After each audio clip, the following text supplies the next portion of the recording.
Nagbabalik ang PTV Balita ngayon.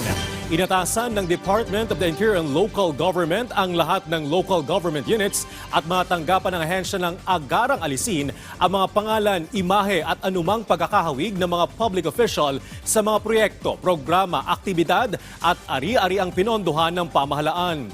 Bahagi ito ng mahigpit na pagpapatupad ng anti-EPOL policy sa buong bansa. Ayon kay DILG Secretary John Vic Remulla, pera ng taong bayan ang ginagamit sa mga proyekto ng gobyerno, kaya't hindi ito dapat gamiting plataforma para sa personal na promosyon ng sinumang opisyal. Muling iginiit ng DILG ang panawagan ni Pangulong Ferdinand R. Marcos Jr. na panatiling malaya sa political self-promotion at personality branding ang mga proyekto ng pamahalaan. Hinikayat din ng publiko na i-report ang anumang paglabag sa anti-EPOL policy. Magpapatupad ang Commission on Elections sa COMELEC ng GANBAN at maglalagay ng mga checkpoint sa 8 barangay sa Antipolo City 2nd District simula February 12.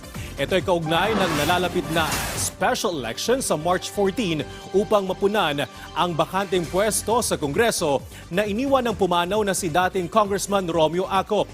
Batay sa COMELEC Resolution number 11190, saklaw ng paghigpit ang mga barangay ng Calawis, Kupang, Awan, San Juan, San Luis at San Roque. Ipinagbabawal ang pagdadala at pagbiyahe ng mga baril, deadly weapons, explosives at controlled chemicals mula February 12 hanggang March 29.